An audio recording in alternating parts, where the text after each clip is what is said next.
भी लैंग्वेज जब हम लोग सीखते हैं उसमें मेन क्या क्या चीजें होना चाहिए, तो वो मैं मेनली बताऊंगा। तो जैसे मैं आज हिंदी बोल रहा हूँ, आपको थोड़ा बहुत तो समझ में आ रहा होगा ना? थोड़ा बहुत नहीं भैया, बहुत समझ में आ रहा है, बहुत अच्छे से। समझ में आ रहा है ना?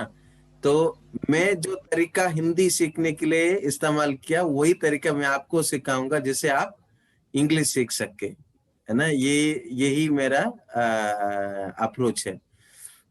मतलब कोई भी लैंग्वेज आपको सीखने के लिए चार चीजें चाहिए, सॉरी, हाँ, 6 चीजें चाहिए। कितना चीजें? 6 चीजें। ओके।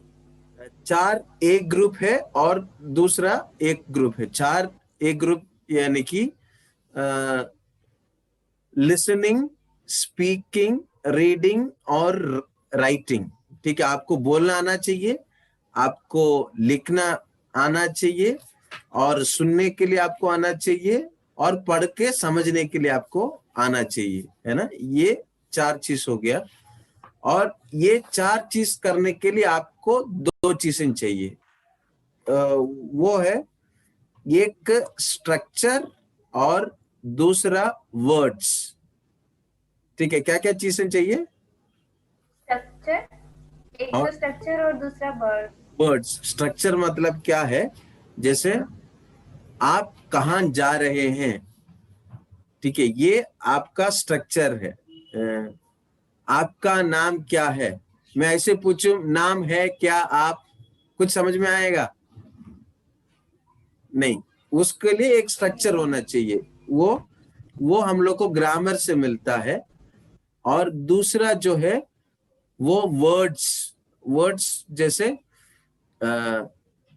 नाम में आपका नाम क्या है मुझे पूछना है, यदि इंग्लिश में, तो नाम का हिंदी शब्द मुझे चाहिए और इंग्लिश का हिंदी शब्द मुझे चाहिए।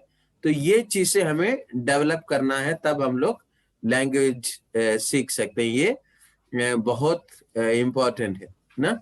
तो 6 चीजें मैंने बताया। तो वो क्या क्या चीजें हैं? कोई भी भाषा में चार कम्युनिकेशन का चार चीजें रहती है। क्या क्या है वो चार? लिसनिंग, स्पीकिंग और राइटिंग और रीडिंग। ठीक। ठीक है, इसमें दो और जो है, इनमें से हाँ, ये इन चारों में दो आपको समझने के लिए, दो आपके मन में जो सोच है उसको बताने के लिए। पढ़ेंगे और सुनेंगे तो सामने वाले जो बता रहा है वो आप समझेंगे। लिखेंगे और बोलेंगे तब आपके मन में जो सोच है वो सामने वाले को समझ में आ जाएगा। ये इसी तरह चार चीजें हैं। ठीक है, तो अब ग्रामर अक्सर कैसे पढ़ते हैं लोग?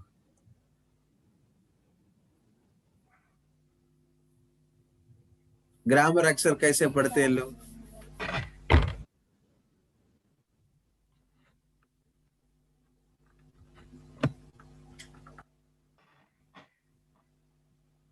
सुनाई दे रहा है ना? यस भैया, सुनाई दे रहा है। एक्चुअली हाँ, थोड़ा वो मैं ये पूछ रहा हूँ, ग्रामर अक्सर लोग कैसे पढ़ते हैं?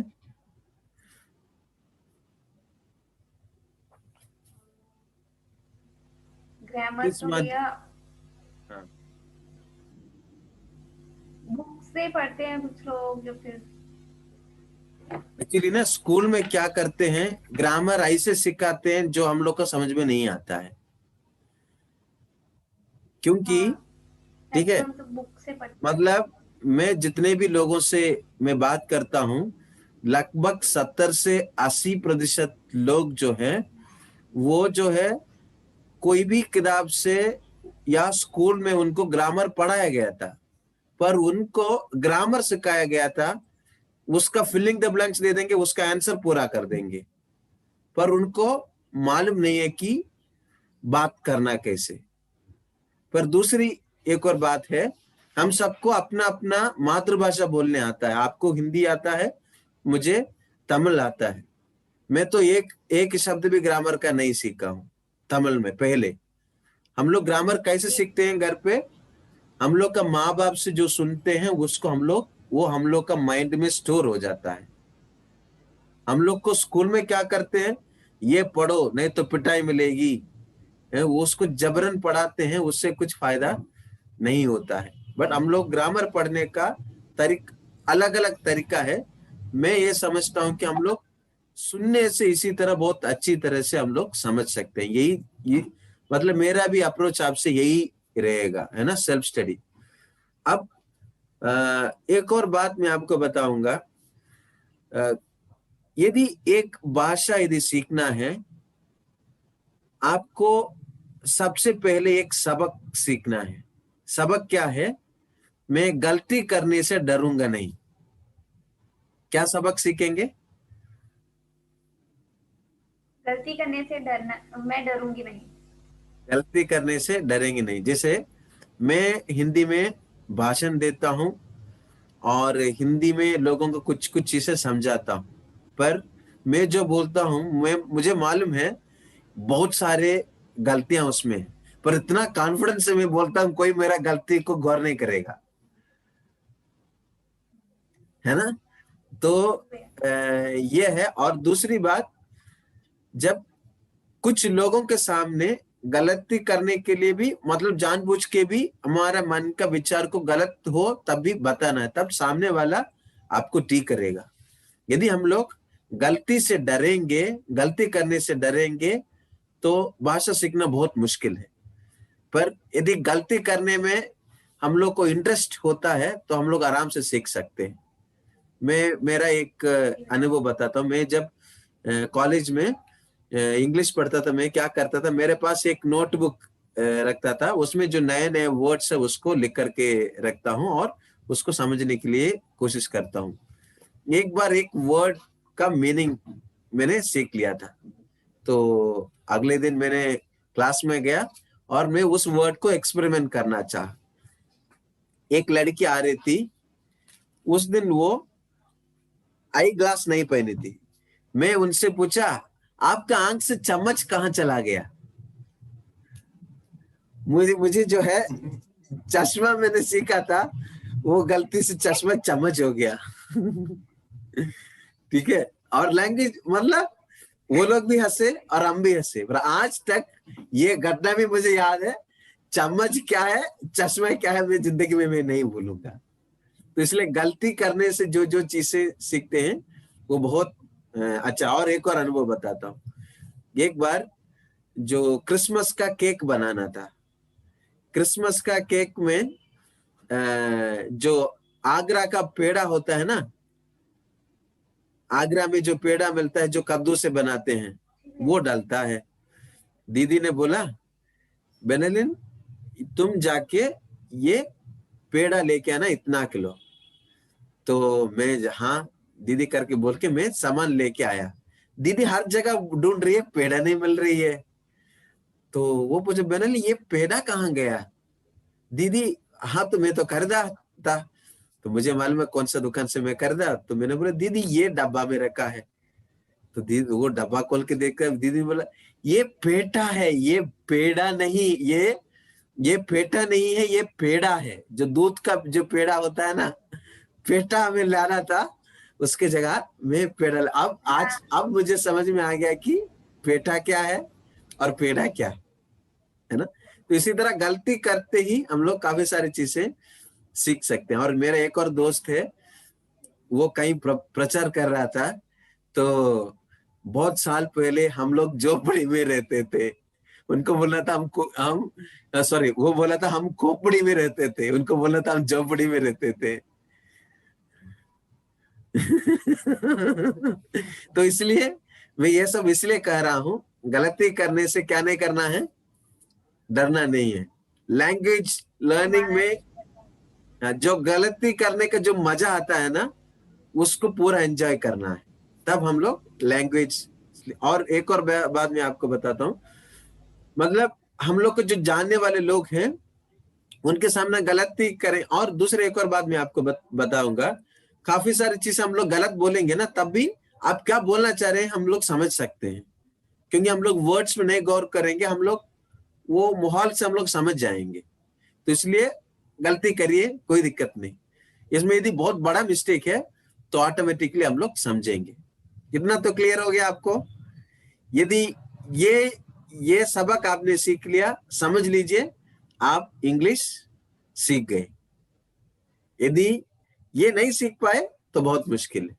ओके, तो आज मैं आपको इंग्लिश सेल्फ स्टडी के माध्यम से कैसे सीखना है उसको मैं आपको बताऊंगा। पर साथ में जैसे कि कैसे हम लोग क्या बोलते हैं, जैसे क्लासेस में मैं आप लोगों को आपको अलग अलग बताऊंगी कि किस प्रकार एक एक चीज को लेकर मैं आपको गाइड करूंगा। बट आज मैं आपको मेनली आपको हर दिन 30 मिनट का समय देना है। लगभग मैं अंदाजे से बोल रहा हूं 30 मिनट का समय देना है। ये करने से आपका इंग्लिश इंप्रूव होगा। ठीक है, जैसे मैंने आपको बताया था 4 चीजें हैं लैंग्वेज में। वो चीजें क्या क्या है?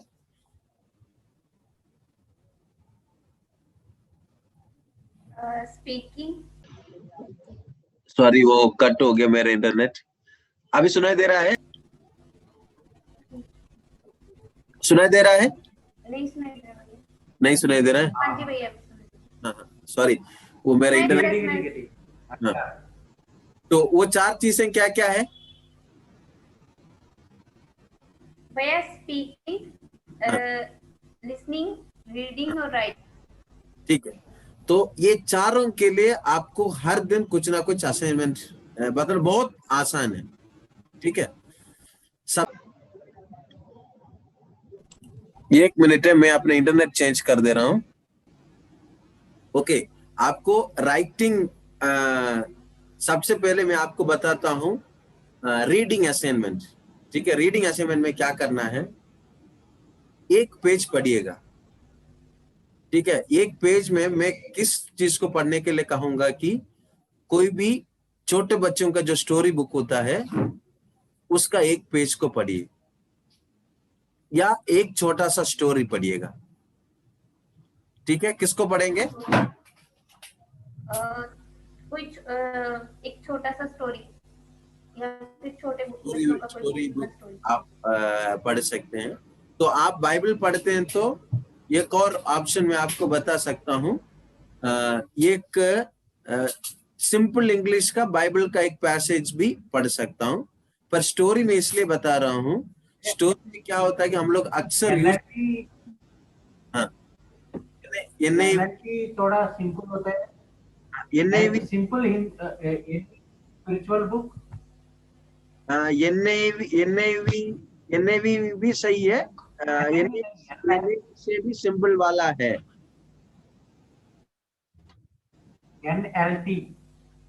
हाँ, एनएलटी सही है, एनएलटी सही है। मैं ये प्रेफर करता हूँ, जैसे कि ये थोड़ा सा ये किंगडम न्यू टेस्टमेंट यदि मिलेगा तो वो बेस्ट है। एनटी राइट का ट्रांसलेशन है, या जेबी फिलिप्स का है, वो भी अच्छा है।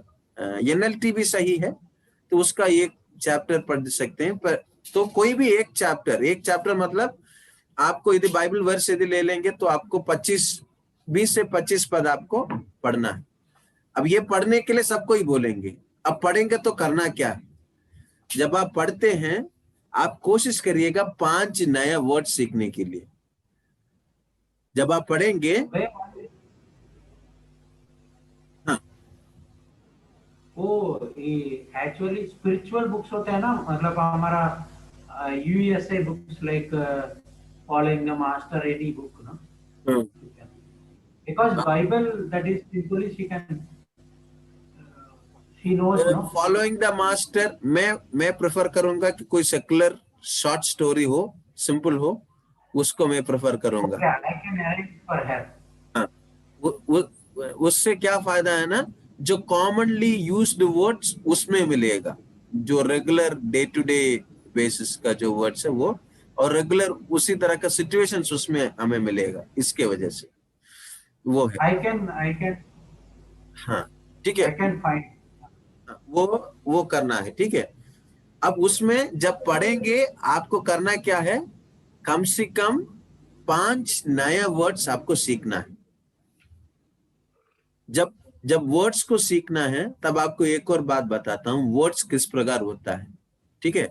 4 प्रकार का वर्ड्स होते हैं। कितने प्रकार का? 4 प्रकार के भैया। एक व्यक्ति के जीवन में 4 प्रकार का वर्ड्स होते हैं। एक प्रकार का वर्ड आपके लिए अनजान वर्ड है, अननोन वर्ड है। इस वर्ड के बारे में कभी आप सुने नहीं, उसके बारे में कभी कोई पूछेंगे तब आप नहीं बता पाएंगे, ठीक है। ये आपके लिए अनवर्ड वर्ड, अननोन वर्ड। दूसरा वर्ड है, उसको बोलते हैं लाइव वर्ड्स या एक्टिव वर्ड्स। क्या वर्ड्स? लाइव वर्ड्स या एक्टिव वर्ड्स? Active words. आपका कुछ कुछ एक्टिव वर्ड्स मैं आपको बताता हूँ। आपको हिंदी में क्या, इंग्लिश में क्या क्या वर्ड्स आपको मालूम है?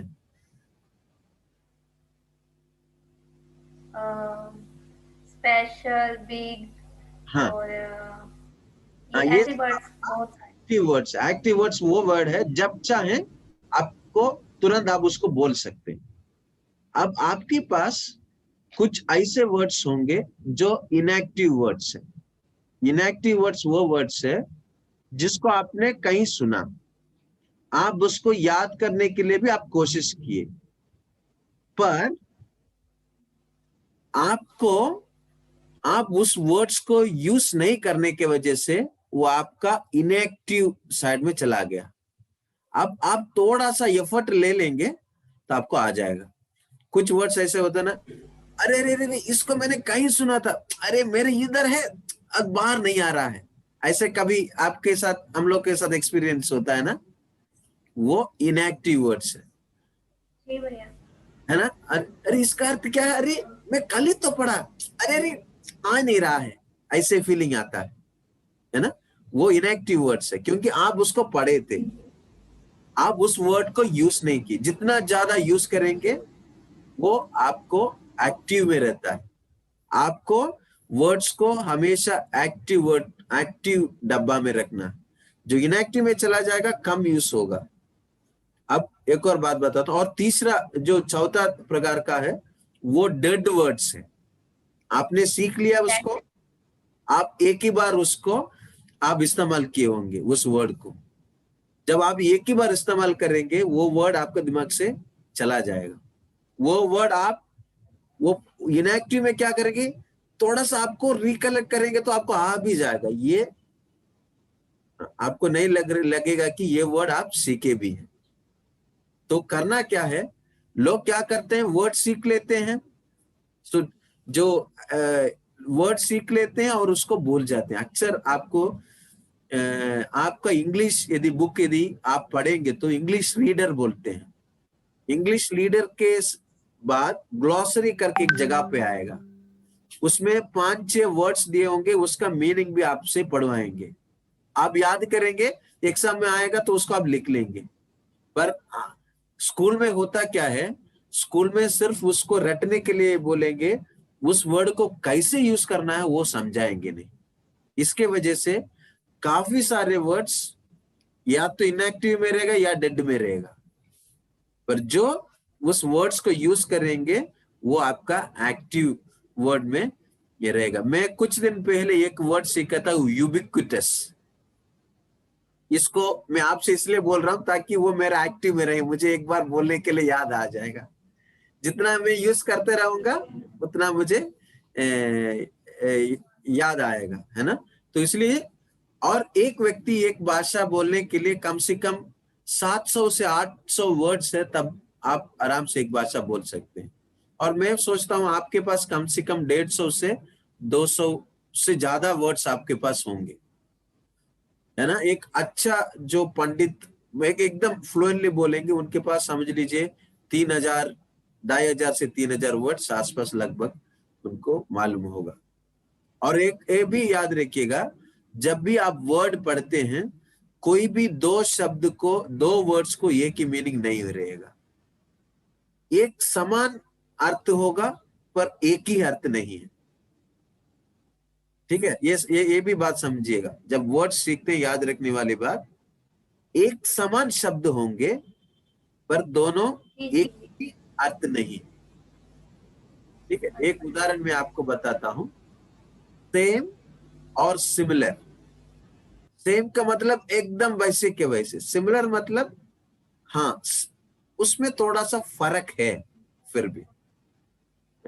तो अक्सर सेम को भी सिमिलर को भी लोग इंटरचेंजेबली यूज करते हैं। कुछ जगह पे इंटरचेंजेबली भी यूज कर सकते हैं, हर जगह पे नहीं। तो ये एक इंपॉर्टेंट चीज है। तो जब वर्ड्स सीखते हैं आपको प्रयास क्या होना चाहिए, उस वर्ड्स को आपको बार बार यूज करना है। आप आपका पति देव से उस वर्ड को किचन में खाना बनाते वक्त उनको बुला के उनको कान में उस वर्ड को 4 बार बोलिएगा।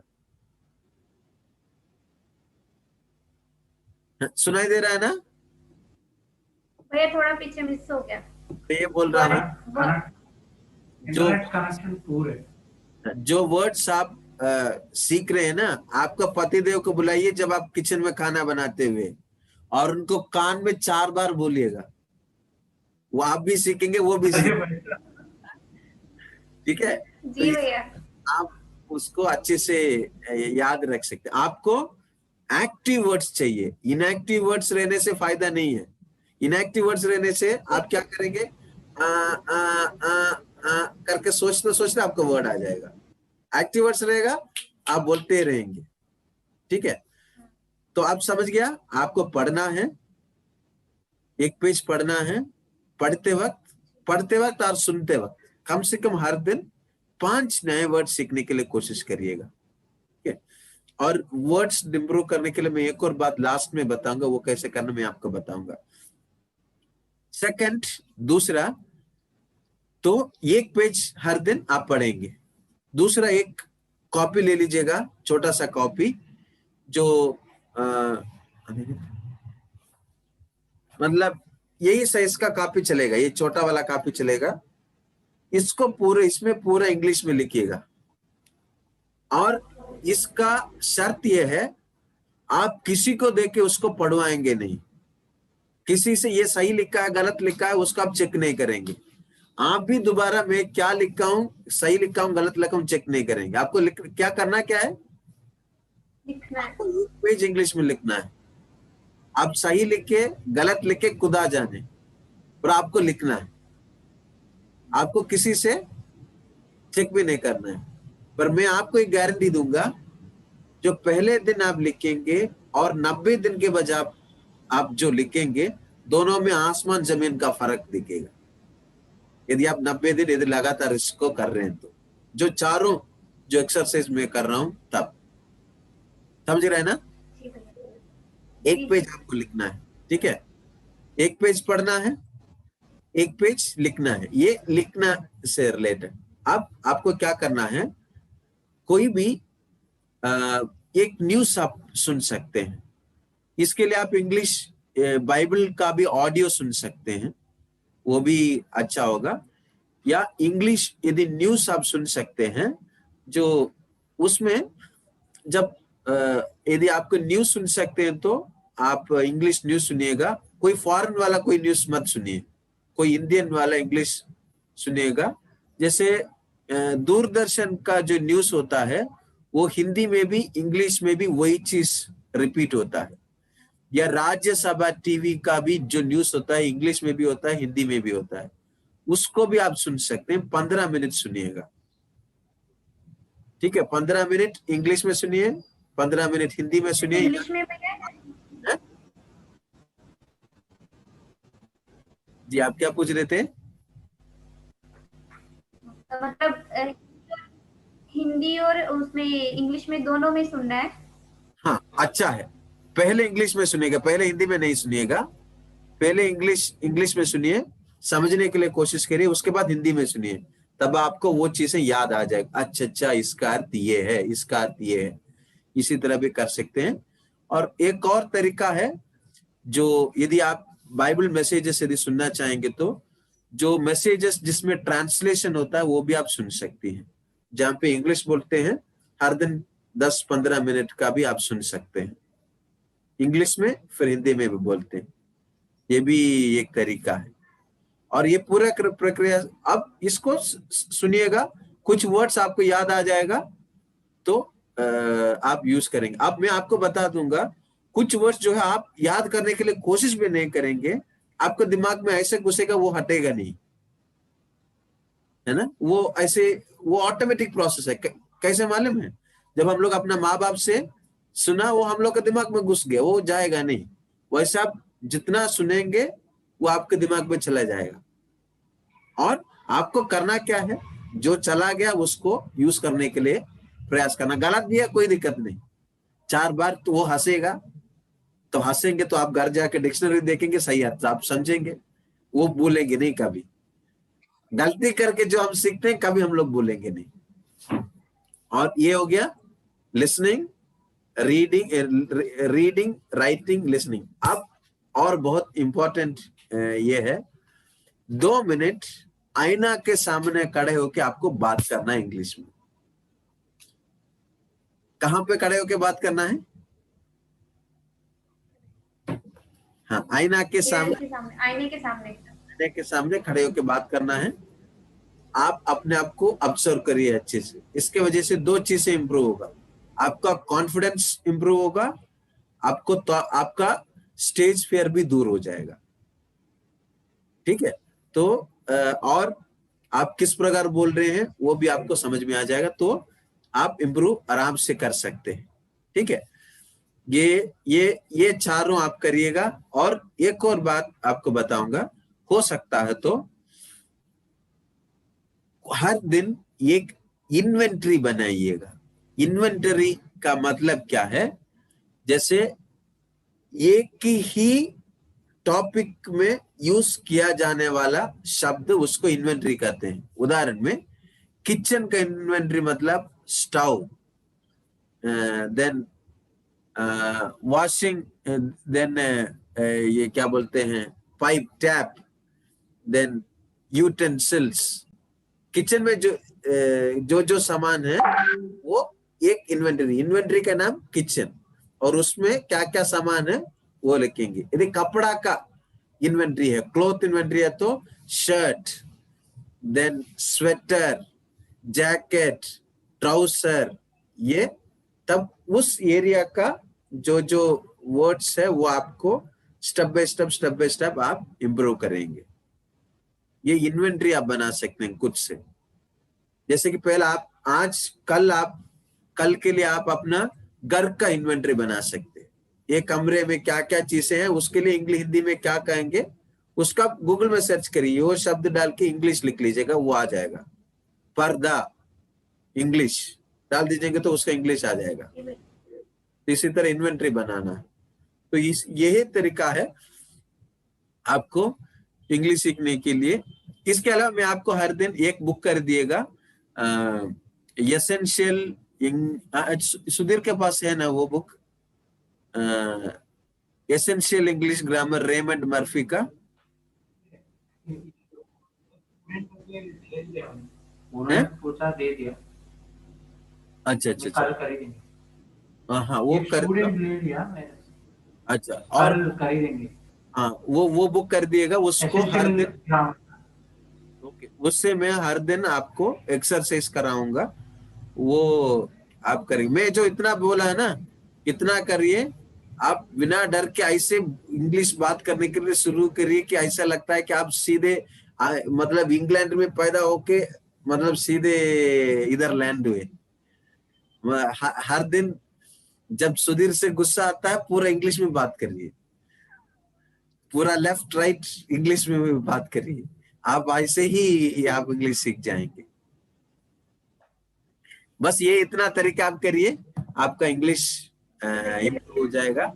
मैं गारंटी के साथ कहता हूं, आप 90 दिन में इंग्लिश आप बोलेंगे। मतलब ये नहीं कहूंगा कि एकदम परफेक्ट जो वाशिंगटन का जो न्यूज रिपोर्टर के जैसे बोलेंगे, बट देन आप कहीं पे भी खड़े आपको खड़ा कर देंगे, आप आराम से बात करेंगे।